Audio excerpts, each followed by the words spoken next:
করে স্পোর্টসের মাধ্যমে আন্তর্জাতিক মানের ক্রীড়াবিদ তৈরি হবে বললেন প্রধানমন্ত্রী। আগামীতে দেশে নেতৃত্ব দেবে তরুণরা। জুলাই সনদ নিয়ে জনগণকে ভুল বোঝাচ্ছে জামায়াত, অভিযোগ ফখরুলের। সরকার ফ্যাসিবাদে ধাবিত হচ্ছে, মন্তব্য পরওয়ারের। আজ থেকে শুরু 4 দিনের জেলা প্রশাসক সম্মেলন, উদ্বোধন করবেন প্রধানমন্ত্রী। আলোচনা হবে ডিসিদের 498টি প্রস্তাব। বাজেটে মূল্যস্ফীতি কমানো, নিত্যপণ্য সরবরাহ ও সামাজিক নিরাপত্তায় গুরুত্ব সরকারের। বিনিয়োগ ও কর্মসংস্থান বৃদ্ধির পরামর্শ। কুয়াকাটা সৈকতে 8 বছরে ভেসে এসেছে 30টি মৃত কচ্ছপ। নেই বৈজ্ঞানিক ময়নাতদন্ত, হুমকির মুখে সামুদ্রিক জীববৈচিত্র্য। যত্নে ফলানো ফসল হারিয়ে দিশেহারা হাওরের কৃষক। কোমর পানিতে ধান কাটছেন অনেকেই। সরকারি ধান সংগ্রহ শুরু আজ।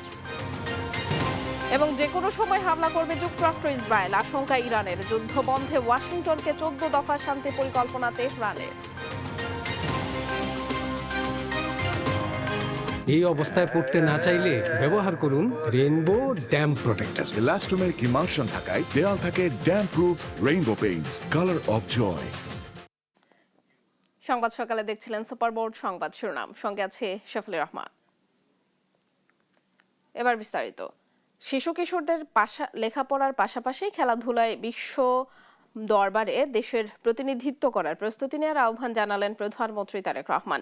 সিলেটে নতুন করে স্পোর্টস 2026-এর উদ্বোধন অনুষ্ঠানে প্রধানমন্ত্রী বলেন, আগামীতে দেশ পরিচালনার দায়িত্ব নিতে সবাইকে প্রস্তুতি নিতে হবে। জেলা স্টেডিয়ামের গ্যালারি জুড়ে স্কুল পড়ুয়াদের ভিড়।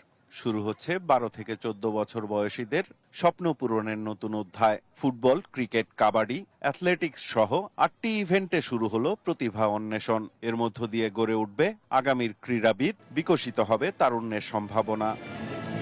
ক্রীড়া হলে পেশা, পরিবার পাবে ভরসা স্লোগানে রোববার বিকেলে নতুন কুড়ি স্পোর্টস 2026-এর উদ্বোধনী অনুষ্ঠানে সস্ত্রীক যোগ দেন প্রধানমন্ত্রী তারেক রহমান। ফুটবল, ক্রিকেট, সাঁতার, martial art, karate, taekwondo, judo সহ বিভিন্ন খেলার মনোজ্ঞ প্রদর্শনী উপভোগ করেন প্রধানমন্ত্রী। প্রধান অতিথির বক্তব্যে সরকার প্রধান বলেন, আজকের ক্ষুদে শিশু কিশোরদেরকেই আগামী দিনে দেশের দায়িত্ব নিতে হবে। আমি চাই ইনশাআল্লাহ তোমরা স্পোর্টসের মাধ্যমে সারা বাংলাদেশকে পৃথিবীর সামনে তুলে ধরবে। তোমরা প্রত্যেকে এক একজন বাংলাদেশের অ্যাম্বাসেডর হবে। লেখাপড়ার পাশাপাশি খেলাধুলায় বিশ্ব দরবারে দেশের প্রতিনিধিত্ব করার প্রস্তুতি নেয়ার তাগিদও দেন তিনি। তোমাদেরকে বাংলাদেশের দায়িত্ব নিতে হবে, কারণ ইউ আর দ্য ফিউচার। তোমরাই হচ্ছে বাংলাদেশের ভবিষ্যৎ। তোমাদের মধ্যে থেকে এমপি হবে, মন্ত্রী হবে, প্রধানমন্ত্রী হবে, প্রেসিডেন্ট হবে। শিশু কিশোরদের দেশ গড়ার প্রতিজ্ঞা করার আহ্বান জানান প্রধানমন্ত্রী। আজকে থেকে সকলকে প্রতিজ্ঞা নিতে হবে যে এই বাংলাদেশ তোমার, এই বাংলাদেশকে গড়ে তুলবে তুমি, এই বাংলাদেশকে বিশ্বের বুকে পরিচিত করাবে তুমি, তুমি আর তুমি। পরে নতুন করে স্পোর্টসের লোগো ও ট্রফি উন্মোচন করেন সরকার প্রধান তারেক রহমান। শেষে ক্ষুদে খেলোয়াড়দের সঙ্গে শুভেচ্ছা বিনিময় করে বেলুন ও পায়রা উড়িয়ে নতুন করে স্পোর্টস 2026-এর উদ্বোধন করেন সরকার প্রধান তারেক রহমান। নতুন করে স্পোর্টসের মধ্য দিয়ে শিশু কিশোরদের মধ্যে শৃঙ্খলা, নেতৃত্ব, ভ্রাতৃত্ববোধ ও দলীয় ঐক্যের চেতনা জাগ্রত হবে, যা একটি আদর্শ ও শক্তিশালী রাষ্ট্রের ভিত্তি, এমনটিই মনে করে সরকার। সাইফুল রিপন, দেশ টিভি, সিলেট। পরিবেশ বাঁচাতে যত্রতত্র প্লাস্টিক না ফেলার আহ্বান জানিয়ে শিক্ষা প্রতিষ্ঠানগুলোতে শিশুদের সচেতন করার নির্দেশনা দিয়েছেন প্রধানমন্ত্রী তারেক রহমান। জানান, দেশজুড়ে সড়ক উন্নয়নের পাশাপাশি রেল নেটওয়ার্ক স্থাপনে উদ্যোগ নিচ্ছে সরকার। জনগণকে দেয়া প্রতিশ্রুতি পূরণে সরকার কাজ করছে বলেও জানান প্রধানমন্ত্রী। বর্ষা এলেই সুরমা নদী ঘিরে নীরব আতঙ্ক বাড়ে জনপদটির মানুষের। বাড়ে জলাবদ্ধতার যন্ত্রণা, সীমাহীন ভোগান্তি, ডুবে যাওয়া পথঘাটের কারণে থমকে যায় জনজীবন। বছরের পর বছর শহরটির বাসিন্দাদের দুর্ভোগ লাঘবে এগিয়ে আসেনি কেউ। অবশেষে সিলেট সফরে এসে শহরের জলাবদ্ধতা নিরসন ও নদী রক্ষায় সিলেট সিটি কর্পোরেশনের নেয়া প্রকল্প উদ্বোধন করলেন প্রধানমন্ত্রী তারেক রহমান। পরে সুধী সমাবেশে অংশ নেন তিনি। উপস্থিত সুধীজনদের উদ্দেশ্যে সরকার প্রধান বলেন, ভূগর্ভস্থ পানির স্তর নেমে যাওয়ায় উপরিভাগের পানির সদ্ব্যবহার করতে হবে। পরিবেশ বাঁচাতে প্লাস্টিক ও পলিথিন ব্যবহারে সচেতনতার তাগিদ দেন তিনি। প্লাস্টিক, পলিথিন, কাগজ যে কোনোই বর্জ্যদ্রব্য হোক না কেন, এই জিনিসগুলো যত্রতত্র যাতে আমরা না ফেলি। সিটি কর্পোরেশনের ভিতরে যে সকল স্কুল আছে, সেই স্কুলগুলোতে যদি আপনারা কোনো উদ্যোগ নিয়ে বাচ্চাদেরকে এই বিষয়গুলোতে সচেতন করতে পারেন, তাহলে আমরা ধীরে ধীরে এই কাজটি শুরু করতে পারবো। দেশের যোগাযোগ ব্যবস্থার উন্নয়নে রেলপথকে গুরুত্ব দেওয়ার পরিকল্পনাও জানান সরকার প্রধান। রেল যোগাযোগটাকে বৃদ্ধি করলে স্বাভাবিকভাবে অধিকাংশ মানুষ এটিতে যাতায়াত করবেন, এটিতে খরচ কম হবে, সেটি যাতায়াতের খরচ কম হবে, সেটি ব্যবসায়িক কারণে খরচ কম হবে। প্রত্যাশিত দেশ গড়তে সবাইকে কঠোর পরিশ্রমের তাগিদ দেন প্রধানমন্ত্রী। বলেন, নির্বাচনী প্রতিশ্রুতি বাস্তবায়নে কাজ করছে সরকার। আমরা যে সকল কমিটমেন্ট দেশের মানুষের সামনে উপস্থাপন করেছিলাম, দেশের মানুষকে আমরা দিয়েছিলাম, সেই কমিটমেন্টগুলো বাস্তবায়নের কাজ আমরা শুরু করেছি। বন্ধ কলকারখানা চালু, 1 লাখ স্বাস্থ্যকর্মী নিয়োগ, সিলেট মেডিকেল কলেজকে 1200 শয্যায় উন্নীত করা সহ নানা পরিকল্পনাও জানান সরকার প্রধান। প্রতিকূল আবহাওয়া উপেক্ষা করে সস্ত্রীক সিলেটে এসে বন্যা প্রতিরোধী অবকাঠামো নির্মাণ প্রকল্প, খাল খনন কর্মসূচি সহ বেশ কিছু প্রকল্প ও কর্মসূচির উদ্বোধন করলেন প্রধানমন্ত্রী তারেক রহমান। একে একে নির্বাচনী প্রতিশ্রুতি সব বাস্তবায়ন করে আগামীর সমৃদ্ধ বাংলাদেশ গড়ে তুলতে চান সরকার প্রধান। এর আগে সকালে সিলেট পৌঁছে হযরত শাহজালাল রহমাতুল্লাহি আলাইহের মাজার জিয়ারত করেন প্রধানমন্ত্রী তারেক রহমান। পরে সিলেটের সদর উপজেলার কান্দিগাঁও ইউনিয়নের বাসিয়া খাল খননের উদ্বোধন করেন তিনি। সাইফুল রিপন, দেশ টিভি, সিলেট। জামায়াত জুলাই সনদ নিয়ে জনগণকে ভুল বোঝাচ্ছে দাবি করে বিএনপির মহাসচিব মির্জা ফখরুল ইসলাম আলমগীর বলেছেন, এর মাধ্যমে দেশকে অস্থিতিশীল করার চেষ্টা হচ্ছে। অযথা বিতর্ক না করে ফ্যাসিস্ট আমলের ভেঙে ফেলা অর্থনীতি পুনর্গঠন সহ সব দলের লক্ষ্য হওয়া উচিত বলে মত দেন তিনি। রাজধানীর শেরেবাংলা কৃষি বিশ্ববিদ্যালয়ের অনুষ্ঠানে এসব কথা বলেন বিএনপি মহাসচিব। বিএনপি চেয়ারপারসনের সাবেক উপদেষ্টা ও জিয়া পরিষদের চেয়ারম্যান বীর মুক্তিযোদ্ধা প্রয়াত আব্দুল কুদ্দুসের আত্মার মাগফিরাত কামনায় শনিবার সকালে দোয়া মাহফিল ও স্মরণ সভার আয়োজন করে জিয়া পরিষদ। স্মরণ সভায় আমন্ত্রিত অতিথিরা আব্দুল কুদ্দুসকে নিয়ে বিভিন্ন স্মৃতিচারণ করেন। আজকের আয়োজনের মাধ্যমে তিনি সবচেয়ে বেশি অর্জন করবেন। আমরা সবাই মিলে ওনার রুহের মাগফিরাত কামনা করি। অনুষ্ঠানে প্রধান অতিথি হিসেবে উপস্থিত ছিলেন বিএনপি মহাসচিব মির্জা ফখরুল ইসলাম আলমগীর। বলেন, বিগত সরকার দেশের সব অবকাঠামো ধ্বংস করে দিয়ে গেছে। আজকে একটা সমাজ, এমন একটা সমাজ বিগত 15-16 বছরে ফ্যাসিস্ট আওয়ামী লীগ তৈরি করে দিয়ে গেছে, যে সমাজটার তার সমস্ত যে এথিক্স, সেই এথিক্সকে হারিয়ে ফেলছে। স্থানীয় সরকার মন্ত্রী বলেন, জুলাই সনদের বিষয়ে জনগণকে বিভ্রান্ত করে জামায়াত দেশকে অস্থিতিশীল করার চেষ্টা করছে। এরা সম্পূর্ণ মানুষকে ভুল বোঝানোর চেষ্টা করছে, আন্দোলন করছে। এখন আপনার জামাতের নেতৃত্বে 11 দল, তারা এটার উপরে আন্দোলন করছে। উদ্দেশ্যটা কি? উদ্দেশ্য হচ্ছে আবার বাংলাদেশকে ডিস্টেবিলাইজ করা, অস্থিতিশীলতার দিকে নিয়ে যাওয়া। নতুন বাংলাদেশ গড়ার যে সুযোগ সৃষ্টি হয়েছে তাতে সবাইকে ঐক্যবদ্ধ হয়ে কাজ করার আহ্বান জানান বিএনপি মহাসচিব। ছাত্র রাজনীতি যদি আপনার সত্যিকার অর্থে ছাত্র রাজনীতির মতো না হয়, তাহলে সেটাকেও নিয়ন্ত্রণ করার চেষ্টা করে। ইউসুফ ভুঁইয়া, দেশ টিভি, ঢাকা। আমার নিজের ছাত্র আরএফএল ওয়াটার পাম্পের রোটর এখন আরো উন্নত আর বিদ্যুৎ সাশ্রয় হয় 20% পর্যন্ত। বিএনপি সরকার মেজরিটির দোহাই দিয়ে ফ্যাসিজম চাপিয়ে দিলে আবারও একটা জুলাইয়ের রক্তাক্ত পথে ধাবিত হবে দেশ, এমন হুঁশিয়ারি দিয়েছেন জামায়াতের ইসলামী সেক্রেটারি জেনারেল অধ্যাপক মিয়া গোলাম পরওয়ার। শনিবার সকালে খুলনা প্রেস ক্লাবের ব্যাংকোয়েট হলে এক সেমিনারে তিনি একথা বলেন, জুলাই সনদ অক্ষরে অক্ষরে পালন করবে বলে গণভোটকে এড়িয়ে হাসিনার পথে হাঁটছে সরকার।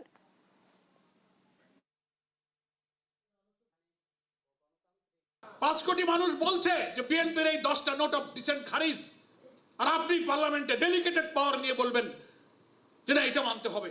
এটা হচ্ছে জনগণের উপরে জোর করে চাপিয়ে দেওয়া। That is called fascism.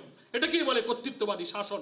মেজরিটির জোরে ক্ষমতা চাপিয়ে দিয়ে সেদিকে এই দেশ ধাবিত হলে আবার হয়তো আমাদেরকে আর একটা জুলাইয়ের রক্তাক্ত পরিণতির অপেক্ষা করতে হবে। আমরা তা চাই না। যারা বিএনপিকে ভোট দেওয়ার পাশাপাশি গণভোটে হ্যাঁ এর পক্ষে ভোট দিয়েছেন তাদের সঙ্গেও প্রতারণা করেছে দলটি, এমন মন্তব্য করেছেন এনসিপি সদস্য সচিব আখতার হোসেন। শনিবার দুপুরে রাজধানীর বাংলা মোটরে দলটির অস্থায়ী কার্যালয়ে সংবাদ সম্মেলনে তিনি আরও বলেন, আগে সংস্কারের পক্ষে কথা বললেও পরে সেই অবস্থান থেকে সরে এসেছে বিএনপি। দলিত, তফসিলি ও হরিজন জনগোষ্ঠীর অধিকার রক্ষায় এবং বৈষম্য দূর করে তাদের মর্যাদা প্রতিষ্ঠার লক্ষ্যে আত্মপ্রকাশ করল জাতীয় জনজাতি জোট। এনসিপির সমর্থিত সংগঠন হিসেবে শনিবার বিকেলে Bangladesh crime reporters association crab মিলনায়তনে আত্মপ্রকাশ করে এ জোট। এ সময় নিজেদের নানা বঞ্চনার কথা তুলে ধরেন সংগঠনটির নেতারা। দাঁড়াইয়া যে কাপে ওনারা চা খাচ্ছে হোটেলে বসে, সেই কাপে বসে সেই বানরকে চা দেওয়া হয়েছে, কিন্তু আমাদের হরিজন সম্প্রদায় যে ভাইরা আছে তাদেরকে দেওয়া হয়নি। কি কারণে? আমরা যে পরিচ্ছন্ন কাজ করি, আমাদের এই একটা দোষ। ওনলি ফর মানে শুধুমাত্র ভোট ব্যাংক হিসাবে বাংলাদেশে কোনো ব্যবহৃত হচ্ছে। এ সময় পিছিয়ে পড়া এসব জনগোষ্ঠীকে মূল ধারায় আনতে কাজ করার আহ্বান জানান এনসিপি নেতারা। হোটেলের প্লেটে করে হোটেলের টেবিলে বসে তিনি খাবারটা খেতে পারেন নাই, এই ধরনের বর্ণ প্রথার কুপ্রভাব আমাদের সমাজে যেন আর অবশিষ্ট না থাকে, সেই ব্যাপারে বাংলাদেশের আপামর জনতা সকলের কাছে আমি আকুল কণ্ঠে অনুরোধ জানাতে চাই। সন্ধ্যায় বাংলা মোটরে এনসিপির অস্থায়ী কার্যালয়ে দলটির ডিপ্লোমা প্রকৌশল উইংয়ের 1 বছর পূর্তি উপলক্ষে আলোচনা সভায় অংশ নেন কেন্দ্রীয় নেতারা। বিএনপি দলীয়ভাবে যে ভোট চেয়েছিল, ভোটের ঠিক সপ্তাহখানেক পরেই আপনারা জাতীয় প্রতারণা আশ্রয় নিয়েছেন। বরঞ্চ 11 দল তারা অস্থিতিশীল নয়, বরঞ্চ এদেশের মানুষের যে পরিবর্তনকামী, সেই পরিবর্তনের আকাঙ্ক্ষাকে বাস্তবায়িত করার জন্য বরং 11 দল তার ধারাবাহিক কর্মসূচি দিয়ে যাচ্ছে। এর আগে দুপুরে একই স্থানে সংবাদ সম্মেলনে আখতার হোসেন বলেন, বিএনপির অনেকে গণভোটে হাঁ ভোট দিয়েছেন, কিন্তু বিএনপি তাদের সঙ্গেও প্রতারণা করেছে। হাসিনা পতনের আগে পর্যন্ত যেভাবে বলতো, হাসিনার পতনের পর থেকে সংস্কারের বিষয়ে তাদের চাওয়া পাওয়া ছিল না, তাদের শুধু চাওয়া পাওয়া ছিল ক্ষমতা কেন্দ্রিক। যারা বিএনপিকে ভোট দেয় নাই তাদের সঙ্গে প্রতারণা করছে, বিষয়টা এমন নয়, বরং যারা বিএনপিকে ভোট দিয়েছে এবং গণভোটে হ্যাঁ ভোট দিয়েছে তাদের সাথেও বিএনপি প্রতারণা করছে। সংবাদ সম্মেলনে জ্বালানি সংকট, অর্থনীতি, গুম অধ্যাদেশ, মানবাধিকার অধ্যাদেশ ও গণভোট ইস্যুতে সমাধান খুঁজতে রোববার দিনব্যাপী জাতীয় কনভেনশন আয়োজনের ঘোষণা দেন দলটির যুগ্ম আহ্বায়ক সারওয়ার তুষার। গণভোট এবং জুলাই সনদের যে এখন যে একটা অচল অবস্থা, এই অচল অবস্থার বিষয়ে একটা জাতীয় কনভেনশন। তারেক মাহমুদ সুজন, দেশ টিভি, ঢাকা। আজ শুরু হচ্ছে 4 দিনের জেলা প্রশাসক সম্মেলন, উদ্বোধন করবেন প্রধানমন্ত্রী তারেক রহমান। এ নিয়ে সংবাদ সম্মেলনে মন্ত্রিপরিষদ সচিব নাসিমুল গনি বলেন, গণতান্ত্রিক সরকার দায়িত্ব নেওয়ার পর প্রথম ডিসি সম্মেলনে বিশেষ গুরুত্ব পাচ্ছে। কৃচ্ছ্রতা সাধনের অংশ হিসেবে এবার কমানো হয়েছে বাজেট। চলতি বছরের 12 ফেব্রুয়ারি ত্রয়োদশ জাতীয় সংসদ নির্বাচনে জয়লাভ করে সরকার গঠন করে বিএনপি। রোববার শুরু হচ্ছে নতুন সরকারের প্রথম জেলা প্রশাসক সম্মেলন। জেলা প্রশাসক সম্মেলন নিয়ে শনিবার বিকালে সচিবালয়ে সংবাদ সম্মেলন করেন মন্ত্রিপরিষদ সচিব নাসিমুল গনি। নতুন সরকারের কাছে জনগণের যেসব প্রত্যাশা রয়েছে, ডিসি সম্মেলনে আলোচনা এসব বিষয় বিশেষ গুরুত্ব পাবে। তারা গত ইশতেহারে কিছু প্রমিস করে এসেছিলেন যে এগুলো আমরা করব, সেইগুলো বাস্তবায়নের ব্যাপারে আমাদের যে রাজনৈতিক নেতৃত্ব আছেন তারা অনেক বেশি প্রথম থেকে খুব একটা দৃঢ়ভাবে এগিয়ে যাচ্ছেন। এই কারণে তারা চাচ্ছেন যে তাদের সুবিধা মতো তারা প্রশাসন গুছিয়েছেন, জেলা প্রশাসক নিয়োগ হয়েছে, সবাই যোগদান করেছে, তাদের সাথে ইন্টারাকশন করা, যে কি কি কাজ করতে চাচ্ছি আমরা, কেন করতে চাচ্ছি, এর অন্তর্নিহিত উদ্দেশ্যটা কি, কিভাবে আমরা এটা অ্যাচিভ করতে চাই এবং কি স্পিডে অ্যাচিভ করতে চাই। জেলা প্রশাসকদের যোগ্যতা না থাকলেও শুধু দলবাজি করে লাভ হয় না উল্লেখ করে তিনি বলেন, কারোর দলীয় পছন্দ থাকতেই পারে, তবে সরকারি কাজে তার প্রভাব পড়া যথার্থ নয়। এই ট্রেনটা যদি আরো 5-7 বছর 10 বছর চলতে থাকে, ইনশাল্লাহ এগুলা একদম ওয়াইপড আউট হয়ে যাবে। আমরা যদি দেখি যে না আমার মেধার হচ্ছে না, আর আরেকটা জিনিস আছে যে আমাদের যদি যে আমরা কোনো না কোনো রাজনৈতিক দলের চোঙ্গা ফুঁকতে পছন্দ করি, সেটা প্রত্যেকেরই মানসিকভাবে থাকতে পারে, কিন্তু সেইটা নিয়ে যদি আপনি সরকারি কাজে যদি এটার এফেক্ট করে তাহলে পরে এটা ঠিক না। এবারে ডিসি সম্মেলনে মোট 34টি অধিবেশন হবে, জেলা প্রশাসকদের দেওয়া 1729টি প্রস্তাবের মধ্যে বাছাই করা 498টি নিয়ে আলোচনার কথা রয়েছে। নিয়ারিং 80% কাজই এখন ডিজিটালি হচ্ছে। তৌফিক মাহমুদ মুন্না, দেশ টিভি, ঢাকা। দেশে চলমান লোডশেডিং এর জন্য বিগত আওয়ামী লীগ সরকারের নেয়া মেগা প্রকল্পগুলোর অপরিকল্পিত ঋণকে দায়ী করেছেন বিদ্যুৎ, জ্বালানি ও খনিজ সম্পদ মন্ত্রী ইকবাল হাসান মাহমুদ টুকু। শনিবার সন্ধ্যায় রাজধানীর বিয়াম ফাউন্ডেশনে আয়োজিত সিরাজগঞ্জ জেলার উন্নয়ন ভাবনা শীর্ষক এক আলোচনা সভায় তিনি এসব কথা বলেন। জানান, প্রকল্পগুলো থেকে এখনও উৎপাদন শুরু না হলেও নিয়মিত ঋণের কিস্তি পরিশোধ করতে হচ্ছে, যার বড় প্রভাব পড়ছে বিদ্যুৎ সরবরাহে। মাঝে মাঝে আপনাদের লোডশেডিং হয়, কেন হয় জানেন? আমরা বিল পে করতে পারি না, তখন আমাদের সাথে বার্গেন করে, আর বার্গেন করার টুল হচ্ছে হলো বিদ্যুৎ বন্ধ করে দিতে, তখন তো আমার নিঃশ্বাস চলে না। এই যে একটা অবস্থার মধ্যে দেশটা আছে, অল মেগা প্রজেক্টের প্রজেক্ট শেষ হয় নাই, কিন্তু রিপেমেন্ট শুরু হয়ে গেছে। এই যে রূপপুর নিয়ে চিল্লাচিল্লি করতেছে, এই রূপপুরের কিন্তু পেমেন্ট শুরু হয়ে গেছে, এখনো কারখানায় স্টার্ট হয়নি, প্রোডাকশন শুরু হয়নি। অবাধ তথ্য প্রবাহ সভ্যতার জন্য অক্সিজেনের মতো বলেছেন তথ্যমন্ত্রী জহিরুদ্দিন স্বপন। বলেন, মানুষ যেমন অক্সিজেন ছাড়া বাঁচতে পারে না, তেমনি সঠিক তথ্য ছাড়া রাষ্ট্র বা সমাজ টিকে থাকতে পারে না। ভুল তথ্য সমাজকে বিষিয়ে তোলে। তথ্যমন্ত্রী বলেন, গণমাধ্যমই পারে জনগণের প্রত্যাশাকে জীবন্ত রাখতে। শনিবার বিকেলে জাতীয় প্রেস ক্লাবে বিশ্বমুক্ত গণমাধ্যম দিবস উপলক্ষে আলোচনা অনুষ্ঠানে যোগ দেন তথ্য ও সম্প্রচার মন্ত্রী জহিরুদ্দিন স্বপন। গণতান্ত্রিক প্রক্রিয়া, রাজনৈতিক বর্তমান ডিজিটাল যুগের চ্যালেঞ্জগুলো তুলে ধরে মন্ত্রী বলেন, আজকের দিনে তথ্যের অভাব নেই, কিন্তু সঠিক তথ্যের অভাব রয়েছে। তথ্য সরবরাহর বাধাটা যত না বেশি সমস্যা আজকের যুগে, তার চেয়ে কিন্তু বেশি সমস্যা হয়ে গেছে তথ্যকে নিজের রঙের, মনের, আদর্শের মাধুরী মিশিয়ে উপস্থাপন করার যে প্রবণতা, তাকে আমরা কিভাবে চ্যালেঞ্জ করব।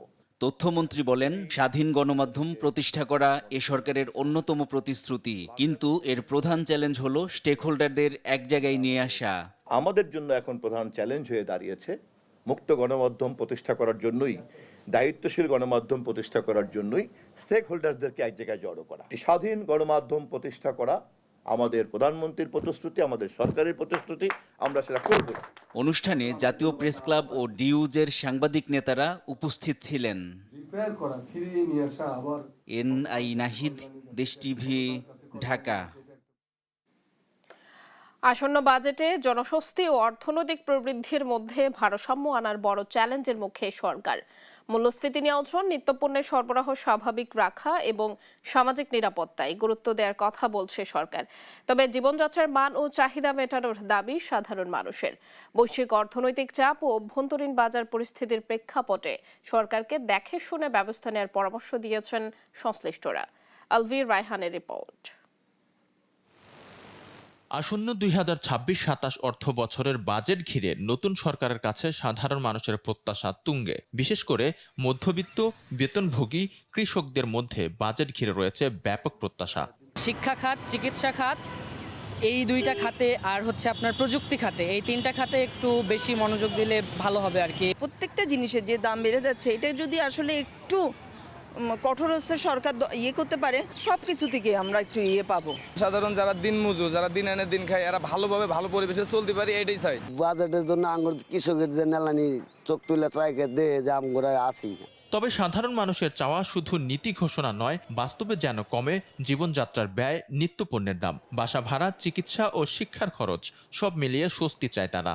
কৃষকদের উন্নয়ন করা, কৃষকদের উন্নয়ন ছাড়া আসলে দেশকে আগানো যাবে না। বিদেশি বিনিয়োগ বাড়িয়ে আমাদের সমন্বয় করে আমাদের দেশকে আগে এগিয়ে নেওয়া যায়, সে বিষয়ে আসলে গভর্নমেন্টের মনোযোগ দেওয়া দরকার। অর্থনীতিকে রক্ষা করার জন্য, দেশকে নিরাপদ রাখার জন্য আমাদের প্রতিরক্ষা খাতে একটা ভালো বাজেট রাখা উচিত। অর্থনীতিবিদরা বলছেন, মূল্যস্ফীতি নিয়ন্ত্রণে কার্যকর পদক্ষেপ নেয়ার পাশাপাশি বিনিয়োগ ও কর্মসংস্থান বাড়াতে উদ্যোগ নিতে হবে। তা না থাকলে কাঙ্ক্ষিত প্রবৃদ্ধি অর্জন কঠিন হয়ে পড়বে। চ্যালেঞ্জ হচ্ছে যে আপনাকে দেশি বিনিয়োগ বাড়ছে না, আপনার বিদেশি বিনিয়োগ বাড়ছে না, আপনার নানামুখী সংকট সৃষ্টি হচ্ছে, বাংলাদেশ বারবার দুর্নীতিতে চ্যাম্পিয়ন হচ্ছে, বিনিয়োগকারীদের আস্থা হারিয়ে যাচ্ছে। সুতরাং সরকার কিন্তু নানামুখী চ্যালেঞ্জের ভিতরে পড়ে গেছে এবং সামনের বাজেট এই চ্যালেঞ্জগুলো মোকাবেলা করতে কতটুকু সক্ষমতা অর্জন করবে এটা বলা যাচ্ছে না। কারণ রাজস্ব আয় যদি আপনার না হয় তাহলে সরকারের লক্ষ্য পূরণ হবে না, জনগণের প্রত্যাশা পূরণ হবে না এই বাজেটের মাধ্যম দিয়ে। সাধারণ মানুষের আশা পূরণ করতে না পারলে সংকটে পড়বে মানুষ আর চাপে পড়বে সরকার, এমনটি মনে করছেন বিশ্লেষকরা। আলভি রায়হান, দেশ টিভি, ঢাকা। থানাগুলোকে দালাল মুক্ত করার নির্দেশ দিয়েছেন স্বরাষ্ট্রমন্ত্রী সালাউদ্দিন আহমদ। শনিবার দুপুরে রাজধানীর রমনা মডেল থানা পরিদর্শনকালে পুলিশকে এই নির্দেশনা দেন তিনি। এ সময় থানার বিভিন্ন কক্ষ ও হাজতখানা সহ সার্বিক পরিবেশ পর্যবেক্ষণ করেন মন্ত্রী। কথা বলেন কর্তব্যরত পুলিশ সদস্যদের সঙ্গে। দায়িত্বে অবহেলা ও দুর্নীতির প্রমাণ পেলে কঠোর ব্যবস্থা নেওয়ার হুঁশিয়ারও দেন স্বরাষ্ট্রমন্ত্রী।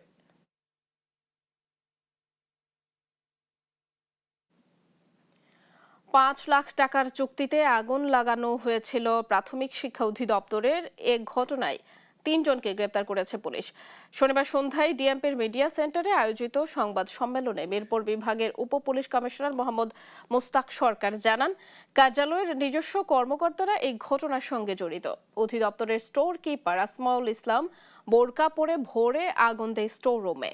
আগুনের ঘটনায় জড়িত আরও 2 জন কর্মচারীকে গ্রেপ্তার করেছে পুলিশ। এ ঘটনায় হৃদয় নামে আরও একজনের সম্পৃক্ততা পেয়েছে পুলিশ। যাকে আমরা গ্রেপ্তার করেছি, যে অগ্নিসংযোগ করেছে, সেই কিন্তু ওইখানকারই একজন চাকরি করে। এই কাজটা করে দেওয়ার জন্য তাকে 5 লাখ টাকা দেওয়া হবে এবং নগদ সে 80,000 টাকাও নিয়েছে। হেফাজতে নেওয়ার পর এটার কারণটা কি প্রাথমিকভাবে জিজ্ঞাসাবাদ করে সে তখন জানায়। সে ব্যতীত আরও 3 জনের নাম প্রাথমিকভাবে আমাদের জানায় এবং 3 জনের নাম নিয়ে আমরা তাদেরকে চিহ্নিত করে এর মধ্যে 2 জনকে আমরা ইতিমধ্যে গ্রেপ্তার করেছি। হুমকির মুখে পটুয়াখালী উপকূলে সমুদ্রের জীববৈচিত্র্য। একের পর এক প্রাণ হারাচ্ছে কচ্ছপ, ডলফিন সহ সামুদ্রিক প্রাণী। গেল 8 বছরে কুয়াকাটা সৈকতেই ভেসে এসেছে অন্তত 30টি মৃত কচ্ছপ, অথচ হয়নি একটিরও বৈজ্ঞানিক ময়নাতদন্ত। ট্রলার ও ট্রলিং জাহাজের আঘাত এবং মাছ ধরার জালে আটকে শ্বাসরোধী কচ্ছপ মৃত্যুর প্রধান কারণ বলছেন জেলেরা। বিশেষজ্ঞরা বলছেন, জেলেদের অসচেতনতা এবং মাইক্রোপ্লাস্টিকের কারণে মৃত্যু হতে পারে এসব প্রাণীর। কুয়াকাটা সমুদ্র সৈকতে চলতি মাসে ভেসে এসেছে 6টি মৃত কচ্ছপ। ভেসে আসা এসব কচ্ছপের বেশিরভাগই অলিভ রিডলি প্রজাতির। বালিয়াড়িতে পড়ে থাকা এসব কচ্ছপের প্রতিটির শরীরে ছিল ক্ষতচিহ্ন। কুয়াকাটা ডলফিন রক্ষা কমিটির নথি বলছে, চলতি বছর এখন পর্যন্ত 6টি মৃত কচ্ছপ ভেসে এসেছে। 2018 থেকে 2026 সাল পর্যন্ত 8 বছরে বিভিন্ন প্রজাতির অন্তত 30টি মৃত কচ্ছপ কুয়াকাটায় ভেসে আসে। সামুদ্রিক কচ্ছপ, ডলফিন, কাঁকড়া বা বন্যপ্রাণী এগুলো যদি আমরা রক্ষা করতে না পারি তো আমাদের জীববৈচিত্র্য একটা হুমকি আমাদের সামনে চলে আসবে। শুধু কচ্ছপ নয়, মরছে ডলফিনও। সম্প্রতি আন্ধারমানিক এলাকায় নদীতে মিলেছে মৃত ডলফিন। বড় সামুদ্রিক যানের ধাক্কা এবং জেলেদের কারেন্ট জালে আটকা পড়ে ডলফিন মরছে বলে ধারণা করছেন অনেকে। তবে স্থানীয়দের দাবি, অবৈধ ট্রলিংয়ে রাখা টোন জালে আটকে ডলফিন মারা যাচ্ছে। সরকারি নথিপত্রে বেশিরভাগ ক্ষেত্রে মৃত্যুর কারণ হিসেবে লেখা হচ্ছে প্রাকৃতিক মৃত্যু। তবে পরিবেশ কর্মীরা বলছেন, বারবার সরকারকে আহ্বান করেও কচ্ছপ ও ডলফিনের মৃত্যুর কারণ উদ্ঘাটন করা সম্ভব হয়নি। ডলফিন কচ্ছপগুলোর যারা কঙ্কাল আছেন, যেগুলো মৃত্যু অবস্থায় এইসব কঙ্কালগুলো একটা মিউজিয়ামের সিস্টেম করে রাখা, তাতে পর্যটকদের জন্য আলাদা একটা পর্যটন স্পট হিসেবে আসে, যারা তাতে সরকারের রাজস্ব বাড়ে, পর্যটকরা সেখানে গিয়ে এইসব কঙ্কালগুলো দেখে তারা সামুদ্রিক যে জীবগুলো আছে, যে প্রাণীগুলো আছে, এইসব ব্যাপারে তারা ধারণা নিতে পারে। গবেষকরা বলছেন, জেলেদের সচেতনতার পাশাপাশি পোনা অবমুক্ত করতে পারলে কচ্ছপ টিকিয়ে রাখা সম্ভব। হিস্টোপ্যাথোলজিক্যাল অ্যানালাইসিস এবং ল্যাবরেটরিতে আরও গবেষণার দরকার। Nesting, beach area protection, marine protected area এবং সামুদ্রিক দূষণ কমানো অত্যন্ত জরুরি বলে মনে করি আমি।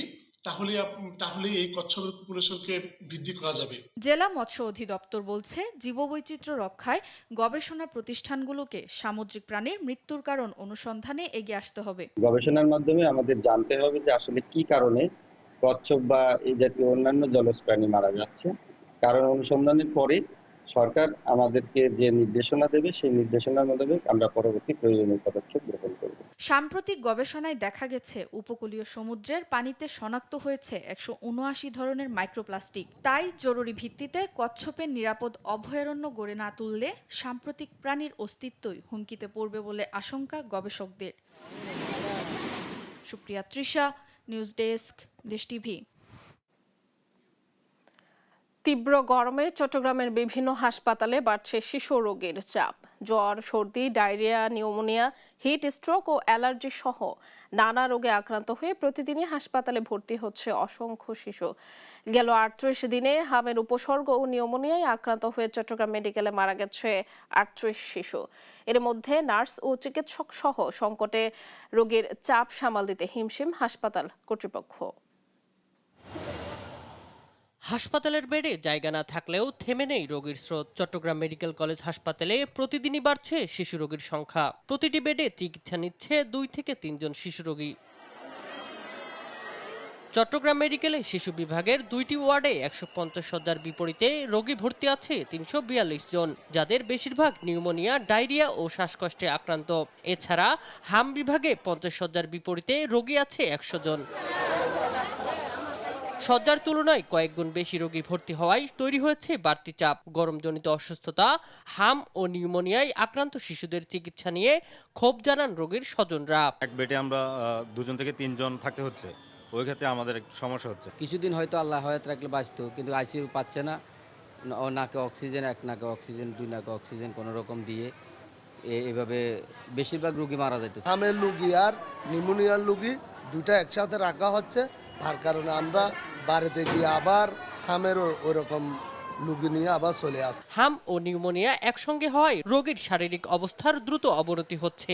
এছাড়া আবহাওয়ার পরিবর্তন, তীব্র গরম, ধুলাবালি এবং ভাইরাস ও ব্যাকটেরিয়ার সংক্রমণ বৃদ্ধির কারণে নিউমোনিয়ার প্রকোপ বেড়েছে। আমাদের যেহেতু এখন রোগীর চাপ বেড়ে গেছে, সেই তুলনায় আমাদের নার্স সেভাবে আমরা পাইনি। আমরা অলরেডি আমাদের নার্সের যে স্বাস্থ্য পরিচালক আছে ওনার সাথে আমি কথা বলেছি এবং চিঠিও লিখেছি এবং স্বাস্থ্য মন্ত্রণালয়ে কথা বলেছি আমাদেরকে এখানে এক্সট্রা নার্স দেওয়ার জন্য। যখন রোগীর চাপ বাড়ে আমরা 10 বেড আলাদা করি, এখন আমরা 15টা বেড আসলে আইসোলেট করেছি। এখানে সবগুলো হামের রোগী ভর্তি আছে। এখন আসলে গভর্নমেন্ট চাইলে তো একটা আইসিইউ চাইলে হঠাৎ করে বাড়াতে পারেন না। এখন এই কারণে আমাদের জেনারেল ডিজিজে যারা আক্রান্ত আইসিইউ সাপোর্ট লাগবে, তাদের এখন সাপোর্টটা আমাদের বরং একটু কম দিতে পারছি। পরিস্থিতি মোকাবিলায় জরুরি ভিত্তিতে শয্যা ও জনবল বাড়ানোর পাশাপাশি সচেতনতা বাড়ানোর দাবি সংশ্লিষ্টদের। শামীম হোসেন, নিউজ ডেস্ক, দেশ টিভি। মদের হাটের কথা কজন শুনেছেন? চাঞ্চল্যকর এই বাংলা মদের হাট বসে দিনে দুপুরে। খোদ রাজধানীর পাশেই নারায়ণগঞ্জের রূপগঞ্জে মদের হাট বসে জমজমাট মদ বেচা কেনার আসর। রূপগঞ্জে জঙ্গল ঘেরা এলাকায় গোপনেই চলছে প্রায় 50টি কারখানা। মাসে প্রায় 5 লাখ লিটার বাংলা মদ তৈরি হয় কারখানাগুলোতে। গহীন জঙ্গল দেখে বোঝার উপায় নেই, ভেতরে গোপনে তৈরি হচ্ছে চোলাই মদ। চিটাগুড়, ইস্ট, রাসায়নিক উপাদান ও স্পিরিট দিয়ে তৈরি হচ্ছে এসব অবৈধ বাংলা মদ। নারায়ণগঞ্জ রূপগঞ্জের পূর্বাচলের পাশে গজারি বন ঘেরা দাউদপুর, কালীগঞ্জের বড়কাউ, পাড়াবার্তা, নাগরি, উলুখোলা সহ শীতলক্ষা ও বালু নদীর তীর ঘেঁষা এলাকা জুড়ে গড়ে ওঠা 50টি কারখানায় তৈরি হয় লাখ লাখ লিটার দেশীয় মদ, যে মদ চলে যায় রাজধানী সহ আশপাশের জেলায়। নষ্ট গুড়, যেগুলা নাকি গরুরে খাওয়ায়, এরকম গুড় আইনা এরা পচায়, তারপরে একটা নেশার পাটা আছে, ওই পাটাটা দেয়, তারপরে এগুলা তৈরি করে রাখি পচায়া। শুধু পূর্বাচলই নয়, পিতলগঞ্জ, গুতিয়াবো, গোয়ালপাড়া সহ 18টি গ্রামের হাজারের বেশি লোক জড়িয়েছে মাদকের সঙ্গে। মদের কারখানা এলাকায় বহিরাগতদের প্রবেশে রয়েছে অঘোষিত নিষেধাজ্ঞা। অপরিচিত কেউ এলাকায় ঢুকলেই নজরদারির জন্য রাখা পাহারাদাররা দ্রুত মদ কারবারিদের সতর্ক করে দেয়। অনুসন্ধানে জানা যায় দাউদপুর ইউনিয়নেই ধামচি ও গুচ্ছ গ্রামে 30টির বেশি কারখানা রয়েছে। এছাড়া কায়েতপাড়া ইউনিয়নে 20টি, বাগবাড়ি, বরুণা ও নগরপাড়া এলাকায় আরো অন্তত 10টি কারখানা গড়ে উঠেছে। খুচরা পর্যায়ে প্রতি লিটার মদ 1000 থেকে 1200 টাকায় বিক্রি হয়। 5-7 বছর ধরে যা মামলা খাইছি, তো 5-7 বছর ধরে আমি এটা আর করি না। এখন গাড়ি চালাই, অটো চালাই, আমার এই মামলাটার লেগে আমার সংসার চালাইতে হিমশিম খাইতেছি। আমরা চাই আমাদের মামলাটা শেষ করে দিতে, আর আমরা এই ব্যবসা যে না যাই, যে আমরা চলতে পারি ওই রকমের একটা কাজ বাউ করে দিতে। মদের সঙ্গে জড়িতদের বিরুদ্ধে মামলা হলেও গ্রেপ্তারের পর জামিনে বের হয়ে ফের মদ তৈরিতে লেগে পড়েন। পেছনে রয়েছে প্রভাবশালী চক্র। তারা আমার কাছে বারবার হয়ে আসতেছে বা সে সমাজের কাছে আসলে তারা বলে যে ঠিক আছে আমরা এগুলো আর করবো না, আমাদের চাওয়া হলো যে আমাদের একটা কর্মস্থান ব্যবস্থা করে দেন। পুলিশ বলছে এর আগেও অবৈধ কারখানার বিরুদ্ধে চালানো হয়েছে অভিযান। এবার আরো কঠোর অবস্থানে যাবে পুলিশ। বেশ কয়েকবার ওই সমস্ত জায়গায় অভিযান চালিয়ে এগুলো বন্ধ করে দিয়েছি। তো এরপরেও যদি আবার তারা নতুন করে বিজনেস শুরু করে, আমাদের নিয়মিত অভিযান চলছে। আমরা অতি শীঘ্রই আমরা তথ্য সংগ্রহ করে আবার অভিযান করে আমরা আবার যাতে তারা এই মাদক বিক্রি করতে না পারে বা ব্যবসা করতে না পারে, এই জন্য যে প্রয়োজনীয় ব্যবস্থা গ্রহণ করার প্রয়োজন আমরা এটি করব। চোলাই মদের এই রমরমা কারবারি ও শেল্টার দাতাদের বিরুদ্ধে এখনই ব্যবস্থা নেওয়ার দাবি সচেতন নাগরিকদের। আপনপু, নিউজ ডেস্ক, দেশ টিভি। অতিবৃষ্টিতে পানি বৃদ্ধি অব্যাহত থাকায় সুনামগঞ্জ, কিশোরগঞ্জ, নেত্রকোনা সহ হাওড়াঞ্চলের ধান ক্ষেত তলিয়ে গেছে। এতে বিপাকে পড়েছেন এসব অঞ্চলের কৃষকরা। সোনালী ফসল বাঁচাতে অনেকেই কোমর সমান পানিতে নেমেই ধান কাটছেন। দ্রুত প্রয়োজনীয় ব্যবস্থা গ্রহণ ও সরকারি সহায়তা দেওয়ার দাবি জানিয়েছেন ক্ষতিগ্রস্তরা। এদিকে আজ থেকে শুরু হচ্ছে ধান সংগ্রহ অভিযান। নেত্রকোনায় ঝড়ো বৃষ্টি ও বজ্রপাতের ভয়ে হাওরে নামছে না কৃষকরা। পাকা বোরো ধান নিয়ে চরম ভোগান্তিতে পড়েছেন তারা। সবকটি নদ নদীর পানি স্থিতিশীল থাকলেও কংস নদীর পানি বিপদসীমার 105 সেন্টিমিটার ও উবুদ্দাখালীর পানি বিপদসীমার 74 সেন্টিমিটার উপর দিয়ে প্রবাহিত হচ্ছে বলে জানায় পানি উন্নয়ন বোর্ড। ওই 20-30 কাটা ক্ষেত করছিলাম, তো সব ক্ষেত তলায় নিচে, আমরা যে কিবা চলা আমরা তো কোনো পথ নাই। বৃষ্টি বেশি, রোদ মধ্যে নাই, আমরা কি কায়াম যেটি কাটা হয়েছে এটি হলো তাতাছে না বৃষ্টির দা। এখন ধান কাটাত বাড়াইছি, ধান কাটতাছি না। টাটা জিল মারতেছে, প্রচুর বৃষ্টি হইতেছে, সব ক্ষেত তল পড়ে গেছে গা, পানি উড়ে গেছে গা। আমরা কি করা? সুনামগঞ্জের হাওর অঞ্চলে বোরো ধান উৎপাদনে বড় লক্ষ্যমাত্রা নির্ধারণ করা হলেও আকস্মিক বন্যা ও পানি বৃদ্ধির কারণে বেশিরভাগ জমির ফসল পানিতে তলিয়ে গেছে। জেলা কৃষি বিভাগের তথ্য মতে এবছর জেলার 137টি হাওরে মোট 2,23,550 হেক্টর জমিতে বোরো ধানের আবাদ হয়েছে। এতে উৎপাদন লক্ষ্যমাত্রা ধরা হয়েছিল প্রায় 14 লাখ মেট্রিক টন ধান। এক সপ্তাহের বৃষ্টি আর দমকা হাওয়ায় কুড়িগ্রামের কৃষকদের দুর্ভোগ চরমে। বোরো ধান কাটা ও মাড়াই নিয়ে তারা পড়েছেন বিপাকে। অনেক কৃষকের ধান পুরোপুরি পেকে গেলেও সময় মতো কাটতে না পারায় বাতাসে পড়ে গেছে জমিতে। এতে ফসল কমে যাওয়ার পাশাপাশি বেড়েছে ক্ষতির শঙ্কা।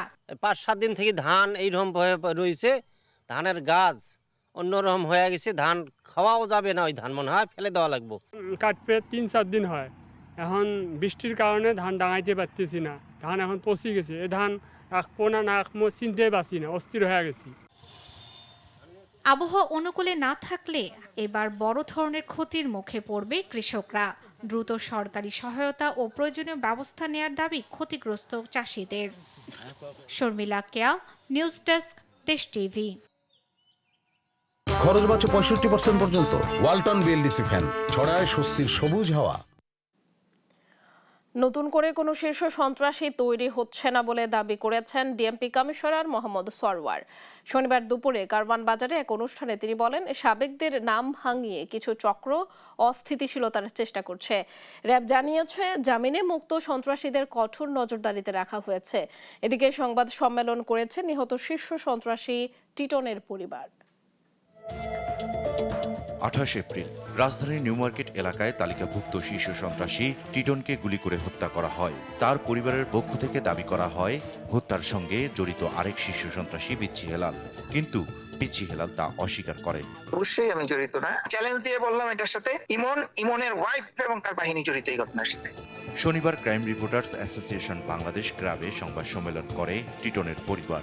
সেখানেও হত্যার সঙ্গে সরাসরি দায়ী করা হয় বিচ্ছি হেলালকে। পিচ্চি হেলালের অডিও রেকর্ড তা সম্পূর্ণ মিথ্যা, বানোয়াট, বিভ্রান্তিকর এবং নিজেকে বাঁচানোর এসব আবল তাবল বলেছে। পিচ্চি হেলালের এই নির্মম হত্যাকাণ্ড নিয়ে আমাদের পরিবারকে নিয়ে যা বলেছে তার মূল উদ্দেশ্য হলো প্রকৃত ঘটনাকে অন্য খাতে প্রবাহিত করা। মামলা তদন্ত কর্মকর্তা ও আইন শৃঙ্খলা বাহিনীকে বিভ্রান্ত করা। টিটন হত্যার পর আবারও আলোচনায় ঢাকার আন্ডারওয়ার্ল্ড। পিচ্চি হেলাল ছাড়াও উঠে আসে ইমন সহ কয়েকজনের নাম। ঢাকা মহানগর পুলিশ কমিশনার জানান, নতুন করে কোনো শীর্ষ সন্ত্রাসী তৈরি হওয়ার সুযোগ নেই। সাবেকদের নাম ভাঙিয়ে অনেকেই চাঁদাবাজি ও ভীতি ছড়ানোর চেষ্টা করছে। শীর্ষ সন্ত্রাসী তেমন নেই, যারা আছে তারা আগের শীর্ষ সন্ত্রাসী সহযোগী বা ওই রকম শাস্তি চাচ্ছে। আমাদের মনিটরিং, অবজারভেশন এবং ব্যবস্থা সবই নেওয়া হইতেছে এবং হালনাগাদ করা হচ্ছে। অতএব এটা নিয়ে অরিড হওয়ার কিছু নেই। আমরা যেভাবে হোক যারা আছে তাদের নাম ভাঙিয়ে চলতেছে অথবা তারা মাথাচাড়া দিয়ে ওঠার চেষ্টা করতেছে, তার আগেই আমরা তাদেরকে দমন করব। এদিকে টিটন হত্যার পর নড়েচড়ে বসেছে র্যাপিড অ্যাকশন ব্যাটালিয়ন র্যাব। এ নিয়ে কাজ করছে তারাও। এই ধরনের এর চেয়ে বড় সন্ত্রাসী যারা আছে তারা সবাই আমাদের গোয়েন্দা নজরদারিতে থাকে এবং সার্বক্ষণিকভাবে পুরো দেশেই র্যাবের গোয়েন্দা নজরদারিতে সাদা পোশাকে আমাদের দল কার্যক্রম চালিয়ে যাচ্ছে এবং সেটা শীর্ষ সন্ত্রাসী হোক, যে কোনো সন্ত্রাসী হোক, তাদেরকে সার্বক্ষণিকভাবে আমরা নজরদারিতে রাখি। যখনই আমরা কোনো তথ্য প্রমাণ পাই, সাথে সাথেই আমরা চেষ্টা করি তাদেরকে যথাযথভাবে দ্রুত সময়ের মধ্যে আইনের আওতায় আনার চেষ্টা করি। কারাগার থেকে বের হয়ে কেউ আবারও অপরাধে জড়িয়ে পড়ছে কিনা তা নজরদারি করছে র্যাব। নিয়ে যায় সেগুলোকে আমরা উদ্ধার করতে সক্ষম। ইকবাল অনিক, দেশ টিভি, ঢাকা। এবার আন্তর্জাতিক প্রসঙ্গ। যে কোনো সময় শুরু হতে পারে ইরানের যুক্তরাষ্ট্র ও ইসরায়েলের যুদ্ধ। ইরানের দেশটির সামরিক বাহিনী আশঙ্কা প্রকাশ করেছে। সেই সঙ্গে হরমুজ প্রণালীর নিয়ন্ত্রণ নিয়ে আরও কড়াকড়ির ঘোষণা দিয়েছে আইআরজিসি। এদিকে যুক্তরাষ্ট্রের কাছে নতুন সংশোধনী প্রস্তাব পাঠানোর বিষয়টি নিশ্চিত করেছে এক ইরানি কর্মকর্তা। মার্কিন প্রেসিডেন্ট ট্রাম্পের চীন সফরে তেহরানে যুদ্ধ ও হরমুজ প্রণালী প্রসঙ্গে আলোচনা করবেন চীনের প্রেসিডেন্ট শি জিনপিং। এবার নিজেদের বাহিনীকে জলদস্যু বলে সম্বোধন করে হাস্যরসের জন্ম দিলেন মার্কিন প্রেসিডেন্ট ডোনাল্ড ট্রাম্প। ইরানের বন্দরগুলোতে একটি জাহাজ জব্দ করার সময় চালানো সামরিক অভিযানের বর্ণনা দিতে গিয়ে তিনি বলেন, মার্কিন নৌবাহিনী জলদস্যুদের মতো কাজ করেছে। যুক্তরাষ্ট্র ও ইসরায়েলের সঙ্গে আবারও যে কোনো সময় শুরু হতে পারে যুদ্ধ। ইরানের সামরিক বাহিনী এমনই আশঙ্কা করছে। আইআরজিসি হুঁশিয়ারি দিয়েছে, যুক্তরাষ্ট্রের যে কোনো দুঃসাহসিকতার কড়া জবাব দিতে পুরোপুরি প্রস্তুত তেহরান। হরমুজ প্রণালীর নিয়ন্ত্রণ নিয়ে আরও কড়াকড়ির ঘোষণা দিয়েছে আইআরজিসি। কৌশলগতভাবে গুরুত্বপূর্ণ হরমুজ প্রণালী ও আরব উপসাগরীয় অঞ্চলের সমুদ্রপথে নিজেদের নিয়ন্ত্রণ আরও শক্তিশালী করার লক্ষ্যে এ পদক্ষেপ নিয়েছে আইআরজিসি। দক্ষিণ উপকূলীয় জলসীমায় নৌ চলাচল নিয়ন্ত্রণে নতুন নিয়মের ঘোষণাও দিয়েছে। বৃহস্পতিবার মধ্যস্থতাকারী দেশ পাকিস্তানের মাধ্যমে যুক্তরাষ্ট্রে একটি নতুন সংশোধনী প্রস্তাব পাঠিয়েছে ইরান। ইরানি এক কর্মকর্তা জানান, নতুন প্রস্তাবে হরমুজ প্রণালী খুলে দেয়া এবং যুক্তরাষ্ট্রের নৌ অবরোধ প্রত্যাহারের বিষয়টি রাখা হয়েছে।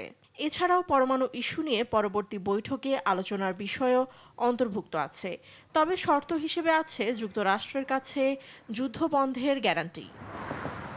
মার্কিন প্রেসিডেন্ট ডোনাল্ড ট্রাম্পের বেইজিং সফরে চীনের প্রেসিডেন্ট শি জিনপিংয়ের সঙ্গে বৈঠকে ইরানে যুদ্ধবিরতি ও হরমুজ প্রণালী প্রসঙ্গ প্রাধান্য পাবে। জাতিসংঘে নিযুক্ত চীনের বিশেষ দূত ফু কং এ বিষয়ে নিশ্চিত করেন।